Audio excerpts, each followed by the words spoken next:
A lot of people just want to go to the football on a Saturday, watch the game and go home. And that's normal behaviour. Then you get sort of abnormal folk like me who, when you see something not happening at your club, you can't just sit back and watch. You've got to go and do something about it. I'm Sandy Armour, editor of the Killie Hippo unofficial football magazine. It started about 20 years ago. Unbelievable. I never thought I'd get through one or two issues, but we're still going, thanks to the fans. The Killie Hippo name is because of my physical attributes. I was working up in Glasgow at the time, and there was a boy did the Clyde tannoy announcements, and he says, well, I'll give you a wee shout out at half time. So standing at half time with a few beers in us with my mates, and then the tannoy comes on and says, I'd like to give a special welcome to the Killie Hippo and his friends, to much amusement. So when I got to actually doing the fanzine and I was thinking of a name, that came into my head. It's a platform for fans to have a say, because in the past, clubs took the money off their fans and largely ignored their views and didn't want to know. Fanzines were a bit seen as a bit more rebellious and sort of, questioning the authority and asking for a bit of accountability for these guys that run and in some cases destroy clubs. There's a bit of freedom to it, there's no restrictions whatsoever in terms of what we do. We're unofficial, it goes out there, we've got our wee disclaimers in, and we won't be putting in there big words that people can't understand because I don't know any. Trying to have a balance of good serious articles and something hopefully to have a wee laugh.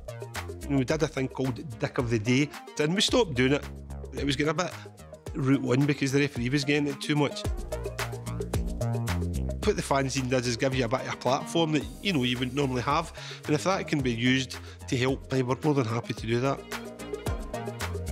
What we wanted to do is that if people were in a position to do so, as well as buying your own season ticket, buy a family ticket that will allow a family who, for whatever reason, financial or illness, whatever the reason is that they can't make it to the football these days, and trying to get them back.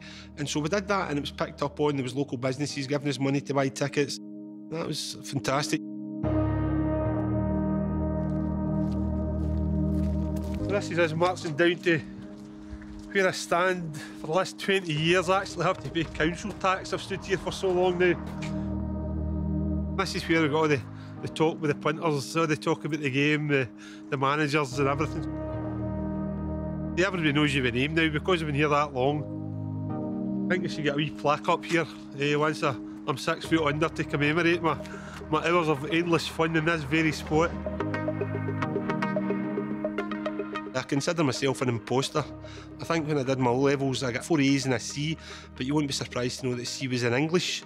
Scraped a C in English, so the last thing in the world I would ever dreamt was I was actually writing something. The biggest thing I've learned is you will never please everybody. You'd be standing selling the fanzine and a guy will come up and say, such and such a player, fantastic, best player in the team, first name in the team sheet, and I'll nod my head in agreement.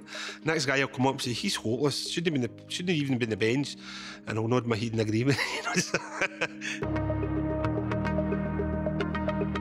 We went through a few years where there seemed to be, fans taking ill at the games, and it was just terrible, absolutely terrible. And what happened kind of around at that time, and a bit on the back of that stuff, was the fans groups and the fanzine, we organised CPR training. And what happened not too long after was, I'm pretty sure it was St Johnstone, we were playing at home. I think it was in the Killie club before the game. A St Johnstone fan took a heart attack, and one of the guys went and gave the guy CPR and basically saved him. So, that was a great outcome at that time for for what we did. It's unbelievable what it gets you involved in just for a thick boy for a council scheme writing a wee fans magazine. There was times where I've thought, it's outgrown its usefulness, so to speak. But there's such a good, loyal few hundred fans. It's still a lot of traditionalists out there. Guys that go to the games, they still want to come home after the game, having had their Killie pie, they've got their programme, and they've got their hard copy fanzine. It's those guys that keep it going.